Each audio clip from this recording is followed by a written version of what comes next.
and welcome back. I just wanted to jump on and do a video which is kind of going to be in two parts, hopefully if it works out.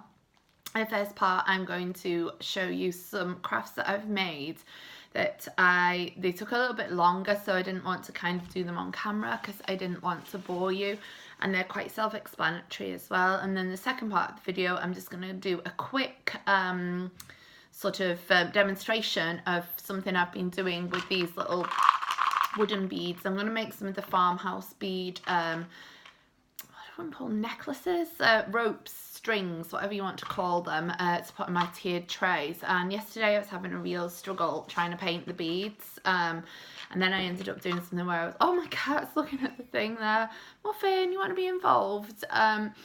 So yeah, so I'm going to do a little quick demonstration of how I get those painted. But oh my god, the cat, no boy, don't do that, he's really hungry, so no, just wait there.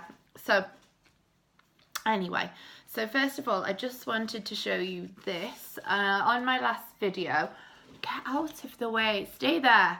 On my last video I showed you one of these which had slightly different flowers in, but basically the principle is the same. It's a bucket from Poundland, which I painted. It said flowers on it, was quite nice and everything, but I painted it, and then in a kind of a Raydon sort of font I just used a Posca pen and wrote plant on one side and I wrote grow on the other. Now I think I like the plant side better, I always have a favourite side. And then I was going to put real flowers in it, but I always end up killing plants and I feel really guilty, so I don't think it's fair on the plants for me to have them and them to die. Sounds a bit weird, I know. So I got into Home Bargains and I've been wanting the cream roses for a while, because I think the red ones are a bit too red, a bit too romantic. I'm living on my own with 2 kids and a cat.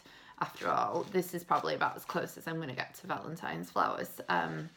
Anyway, so I bought the cream ones, I bought some red ones, they were $1.99 each, and I've just used some of the Oasis that I had from the last bucket that I made, and I've put the flowers, I've tried to arrange them. I find if you overthink things like this, like where you put the flowers and that, then it's more likely to go wrong. So I did just kind of go for it and shove them in, and currently I've got them on the kitchen windowsill, but I quite like them. I think they're really pretty, so I might move them somewhere else. I might put them on the windowsill in here. It's just that they don't really go with my colour theme. But yeah, we'll see how they go in the kitchen anyway. So that's the flowers. Then I wanted to show you my tiered tray. If I just hold it up, hopefully everything's probably going to fall. So this is my tiered tray. It's on my Instagram as well, and yep, they've fallen. So I made it basically out of Poundland large plates, one of the Poundland candlesticks that's in the middle, and that's painted white. It's those, they're quite popular in Poundland, been in there for a while. They're like a mottled silver colour, so I painted that white, and then that is one of the £1 Poundland mirrors. So I painted them in Rust-Oleum chalk paint in antique white.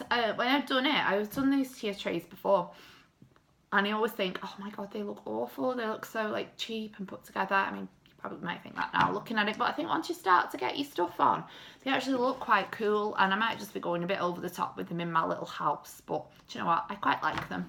So on it I added these I'd already made. I think there's a little video on them, or I might have deleted it actually, but these are concrete letters that I made. Maybe when I get brave I'll do a little demo of how I did those. But basically, if you look for a wonderful account on here by Chelsea DIY, she's absolutely amazing, and she's got a fantastic tutorial on how to do these. So they actually spell out home, so I thought I'll balance those on there. And then I made this out of a Poundland frame, believe it or not. They're a wooden effect. I think they're actually plastic, but they look wooden. I just painted the backboard in a black acrylic paint, and then I just took a white Posca pen, or you can use a white chalk pen if you've got one, and I just like roughly, hopefully this will be the right way around when it's on my video, but I just roughly wrote home is where the cats are. If you see, if I'm looking there I get really worried, but I think the home's a bit slanty there, but anyway, it's not meant to be perfect. So that's on there. So it's like kind of a cat themed tiered tray. I know I sound a bit bonkers. This is something that I already had in Life is Just Better When I'm With My Cat. And then this little cat tea light holder, which it's so cute, but it was like ridiculously expensive. It was like £16 from a Scentsy party. I think it was Scentsy. No, it was Party Light, and it's one of them things where I really felt guilty about going and not buying anything, but it was like £40 for this is probably the cheapest thing that I bought, this in a set of tea lights. But anyway, it is really cute. But yeah, 16 quid I think it was. It might have been 8 actually. I think the bigger ones were 16, but even so, it's expensive. But I thought it goes quite cute on there. And relating to that anyway, I just wanted to show you a similar frame, because you get 2 of these frames for £1 in Poundland.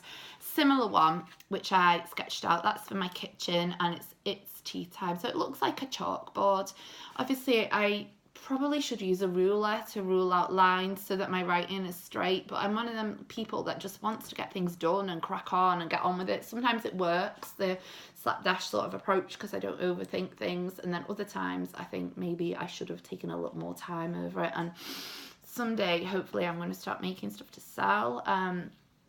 Set up my little page on Facebook, and I want to start going to craft fairs and things, so obviously when I'm starting to do that, probably will take more of a planned approach. But while the stuff's just from my house, yeah, I just kind of just want to get it done anyway.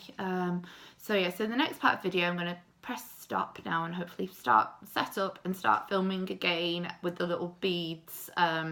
And so you will just see me headless, because I'm going to put my camera lower. That's the plan anyway. Hopefully it'll work. So yeah, I'll just catch you in a minute. Obviously it will probably carry on playing. Okay, so I'm back. I'm kind of headless. You can see my mouth. So just going to show you how I am making these little beads, because I'm going to make some of the Farmhouse bead strings with them. So they're just wooden beads, which came from eBay, and I painted these ones in white. That's Rust-Oleum chalk paint in antique white. Now I'm actually going to go and get the beads, so just 1 second. Nothing.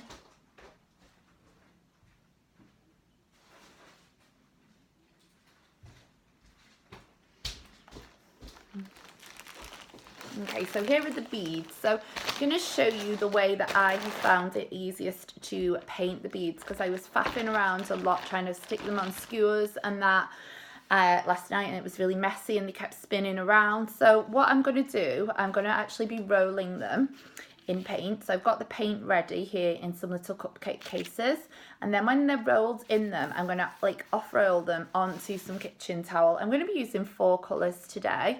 So I'm using Valspar bookcase range. I'm using Havisham, which is like a grey sort of off-white colour, which I've got on quite a bit of the furniture that I've upcycled in the house. You've got another bookcase Valspar one called Winter's Tale, which is like a lilac-y colour. This is just a little pound tester pot from Wilko emulsion that's in marshmallow, and that's like a candy pink colour. And then I thought I'd try this one. This is by a brand called, what's it called?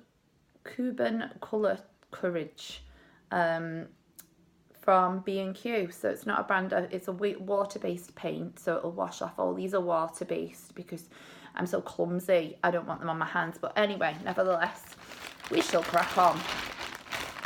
So I've got the beads. Now, I hope this kind of looks okay. I thought the camera angle would be better. I've not really mastered that, so I'm going to put my gloves on today. Be protected, because my hands are getting really dry with all this paint, and I keep saying I'd love to get acrylic nails done, or even like start getting shellac done again, but my hands are so dry, and now these gloves are probably going to be massive on me, so I probably won't even end up wearing them. Yeah, they're too clumsy, so no, I'm not going to wear them. I'm just going to suffer with painty hands. So, okay, so I get a bead from the clean bag. I just take the paint and I'm just going to roll it in the paint, have lots of fun. It could be a fun craft to do with your kids, this, if you don't mind a little bit of a mess. And then you take your kitchen paper and you just off roll the beads on there. It worked out really well last night, because then when I was like off rolling them off on there, it kind of helped them to dry as well. And then I just push it to the end of the thing there, so you can see the bead is pink. There you go. My hands are also pink. So yeah, So you just roll it like that. Now I'm going to come off camera now actually. Might put a little picture at the end of the finished beads because it's probably not great watching me do this. So that's how I do it anyway. I roll them in that. So we'll log back on in a few days when they've dried and I will show you how I'm making the bead strings. So anyway, maybe at the end I will put on a little picture of the finished beads, but I'm going to use my hand that isn't covered in paint to log off now, otherwise there could be a disaster. Adios. Oh, look at that, big fat nail.